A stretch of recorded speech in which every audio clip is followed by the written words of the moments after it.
I the a-hole for supporting my nephew after he taught his golden child brother a lesson he will never forget? Context: I, 31 male, and my brother 40 male have two sons, Jack, 16, and James, 13. Jack was born when my brother was still in college. He didn't want a child at that time. He and his girlfriend struggled for a while, managing their studies and raising a child. Thankfully, our parents were supportive and helped him. I also helped in any way I could. Eventually, he finished his studies, landed a job at 27, and got married to his girlfriend. Then their second child, James, was born. Both of them spoiled him a lot. Whenever our parents or I said anything, they claimed James was their planned child, and since they were in a good position, James deserved it. At the same time, they neglected Jack. They gave James expensive gifts, toys, clothes, snacks, and everything. The saddest part is that Jack never once complained. I watched that kid be happy just because his brother was happy opening his gifts. James, on the other hand, was spoiled rotten. He constantly compared his things to Jack's, and if Jack ever got something good from someone, he wanted it too. This problem kept growing. The negligence towards Jack worsened, and James started taking advantage of it. He began getting Jack grounded for things he did, and their parents always believed James no matter what. Over the years, I saw the sparkle in Jack's eyes fade. Now the incident happened this Christmas. To be clear, I love both of my nephews. I don't approve of James's behavior, but I blame the parents, not the kid. So for Christmas, I bought both of them a Nintendo Switch. Jack had wanted one for years, and he almost cried when he got it. He hugged me and thanked me. But James hated it, saying, "I wanted a PS5, not this," and threw it away. I didn't care because I did my part. Whatever he did with his gift was none of my concern. I was not going to enable this kid like his parents did. A few days after Christmas, Jack came knocking on my door. The kid was crying and shaking. I let him in, calmed him down, and asked him what happened. To keep it short, after I gave them both a Nintendo Switch, Jack was too happy with it. He played The Legend of Zelda whenever he had time, and he was having so much fun. That didn't sit well with James. To ruin Jack's fun, James broke his own console and cried to their mom, claiming that Jack broke it. Their mom believed him, snatched Jack's console, gave it to James, and grounded Jack. Jack just lost it this time. Years of unfair treatment finally got to him. He grabbed James by the neck and started choking him. He said he didn't know what came over him, but his mom's screaming and beating couldn't stop him. He just saw red. He started screaming at James, demanding that he tell the truth. James was struggling and begging Jack to release him, and finally, James admitted the truth. Jack let go. James was left gasping for air, and Jack ran away, straight to my apartment. After a while, I received a phone call from my brother, asking me to send Jack home because he had a lot to answer for. Jack wanted to return home to face the consequences alone, but I went with him. When we arrived, I saw James visibly terrified of Jack. He had never faced consequences for his actions before, and it looked like Jack's anger had truly scared him. My brother started screaming at Jack, but I stopped him. I asked James, in front of everyone, why he did what he did. He didn't say anything at first, but when I pushed, he finally admitted. Jack was having too much fun, and it irritated him. That kid was so spoiled that someone else's happiness bothered him. His mom started to defend him, saying, "He's just a kid," and blah blah. I stopped her and sent Jack outside to sit in my car. Then I let my brother have it.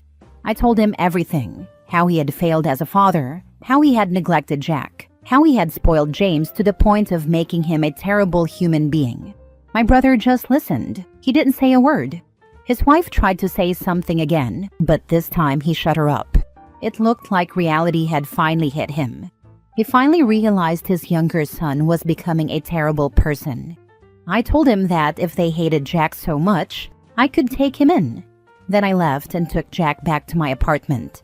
Now Jack is here with me. His mother has been blowing up my phone, saying I was cruel to James and that I shouldn't meddle in their family affairs.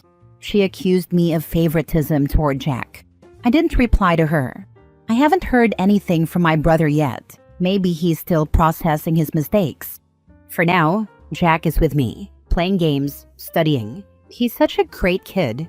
And if his parents don't want him back, I plan to support him until he graduates and gets on his feet. Am I the a-hole for taking Jack's side? Now for the top comments. Hopefully your brother will understand what was going on and not criticize you for having Jack at your house and defending him. Jack's mother will probably always lash out against you. Hopefully Jack can live at your house for a while until things calm down. You need to make sure that James is not going to seek revenge and do something evil. You're not the a-hole for defending your nephew. I believe my brother realized his actions. He was shocked when James admitted what he did, and he didn't say a word when I was screaming at him. Maybe it's a good idea to invite your brother to an evening together. Not to berate him again, but just to hang out together, eat something good, maybe play some board games with Jack if you're into it. Just have a fun evening together. This way, you show him that your concern comes from love, not bad feelings. This also might show him how Jack is thriving in a safe home and what a good and sweet kid he really is. I will actually do that. For now, I am just calming down Jack, making him feel he is not alone and he is loved. Then I plan to call my brother and have a talk with him. Not the a-hole. For Jack to have to do that just to get the truth from his brother, it shows he had a lot of restraint over the years. But everyone has a breaking point.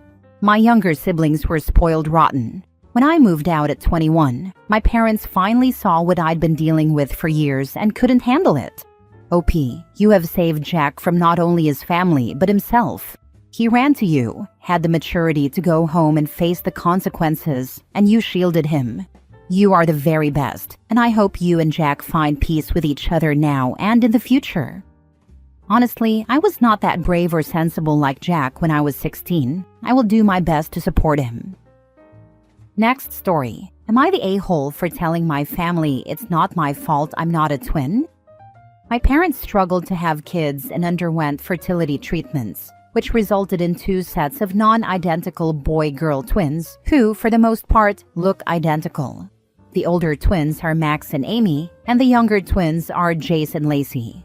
Our family has always been obsessed with the fact that 2 sets of twins were born to the same parents, and that they could pass for identical, even though they're the opposite sex.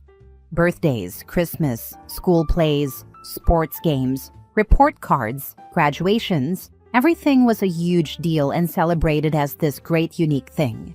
My siblings had countless parties thrown for them and received so many gifts for every possible occasion that it was insane. I was born 6 years after Jace and Lacey, and my family has never hidden their disappointment in having a singleton. My birthdays were never a big deal, and I didn't get the same attention for Christmas, report cards, sports games, or school plays.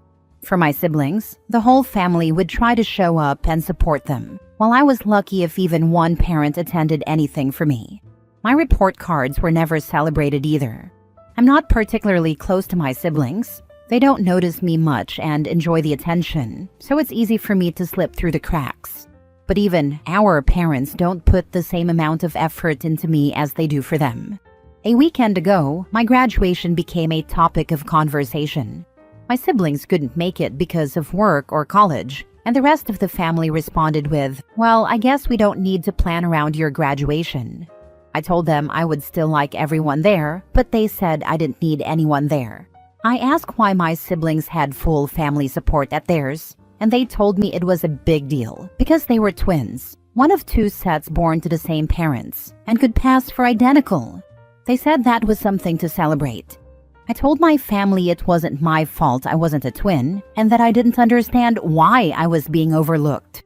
My grandpa said that at 17, I shouldn't be jealous of the attention other kids get, and that as a boy, I shouldn't get caught up in that kind of thing.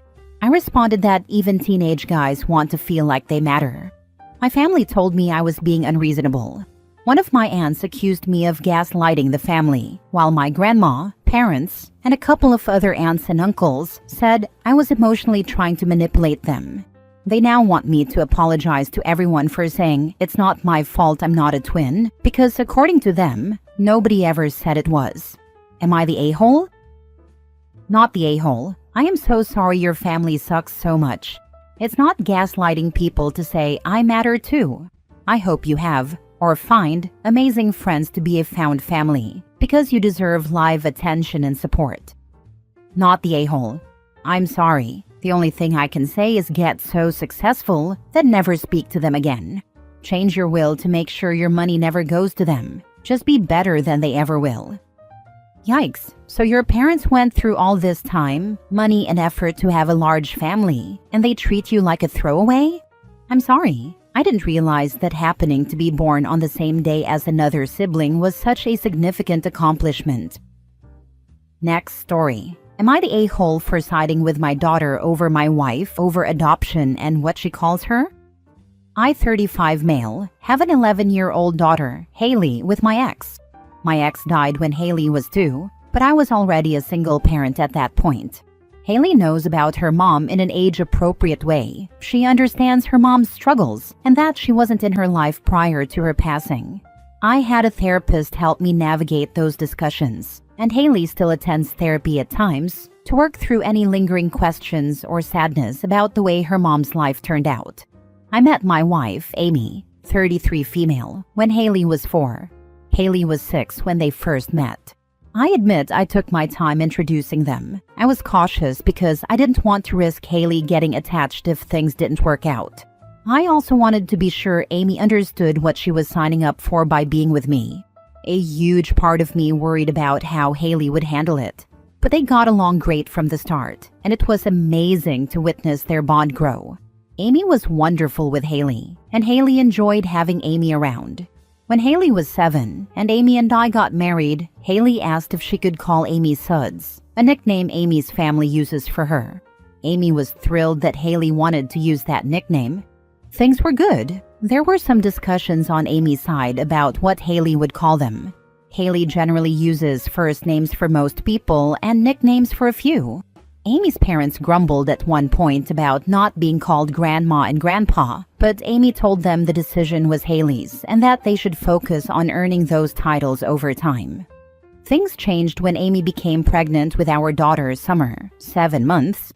Suddenly, Amy became hurt by Haley calling her Suds or using her first name. She was also bothered that Haley referred to her as her stepmom or as Dad's wife, depending on who she was talking to. Stepmom was more common, but at times, she would say Amy was my wife. Amy and I talked about it, and I told her nothing had changed. Amy told me that was the problem. She was giving Haley a sister, and it bothered her that she hadn't earned the title of mom in Haley's eyes. She also pointed out that she would be home with Summer, taking on more responsibility for Haley, and it stung to think she would be acting as a mother, but not being recognized as one. At my request, we saw a family therapist together. After several sessions, we brought Haley in for a bit.